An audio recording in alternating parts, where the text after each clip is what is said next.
喺今集開始之前，希望各位觀看呢條片嘅朋友或者網友，你哋可以用1至2秒嘅時間嚟到訂閱我哋嘅頻道，作為對我哋嘅支持，等我哋做得更加好。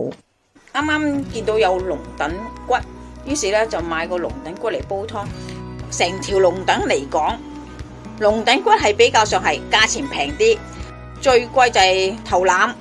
咁啊頭腩啊多數係愛嚟炆噶啦，咁你如果個頭都可以愛嚟煲湯嘅，不過就我覺得貴咗咯，對我嚟講。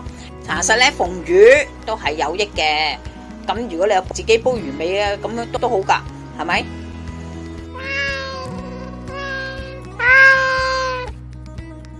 阿媽廚房，龍躉骨咧就配淮山、海竹頭、南杏同埋杞子。杞子我唔放咁多，前半到。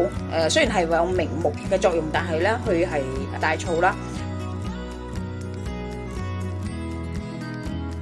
啲淮山咧我係用5支生嘅，出邊買嘅多數有12支生，係即係比較幼身啲嘅。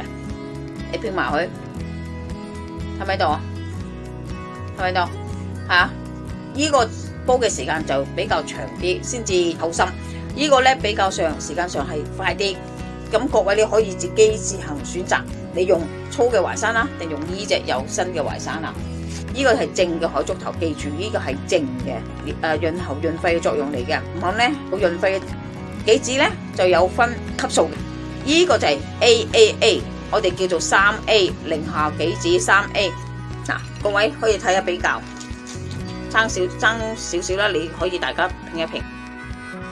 佢咧會變色㗎，所以如果你係買翻嚟咧，你最好揾啲嘢包住佢，否則咧你擺喺內雪櫃咧就會變晒色嘅。千祈買杞子咧就唔好買啲鮮紅色嘅喎。點解原因咧？大家用心諗下啦。將肉醬切片先啦，咁你易淋啊嘛，易出味咯。首先就係洗下啲骨頭，再洗一洗啲魚、啲肉粥，因為啲肉粥咧我驚有沙，生葱嘅淮山就沖一沖佢就得噶啦。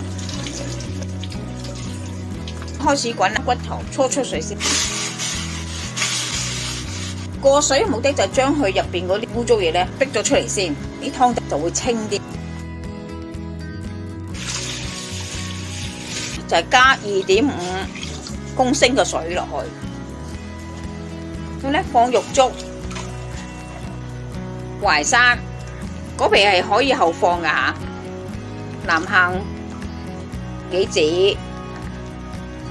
煲滾佢先，煎咗啲魚骨，等佢冇咁腥。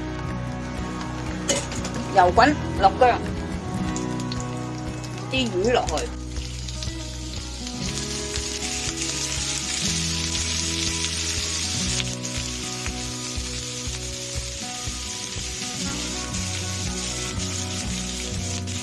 擺埋一邊備用。見到水滾啦，落咗豬筒骨先。點解要用豬筒骨咧？我係貪佢入邊嗰個骨髓嘅，你小心會有啲碎骨冇落。冚埋蓋煲一煲啲豬骨，等佢出味先至落龍躉骨。煲咗半個鐘頭有多，咁咧而家落啲龍躉骨，落埋煎過嘅薑，今次一齊落埋果皮。淮山煲咗45分鐘有多，都仲未透心，做1個鐘。你睇啲湯都變咗少少白色啦，啲淮山都開始透心啦。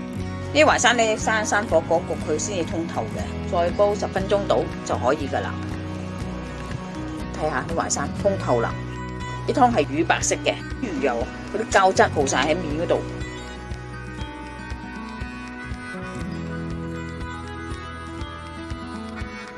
今集已經差唔多啦，多謝各位嘅收睇。詳細食譜我哋會上傳喺 Facebook 嘅專頁裏邊，有興趣嘅話可以查閱。另外，如果喜歡我哋頻道嘅話咧，可以訂閱我哋嘅頻道，以作對我哋嘅支持。希望大家喜歡，我哋下集再見啦，拜拜。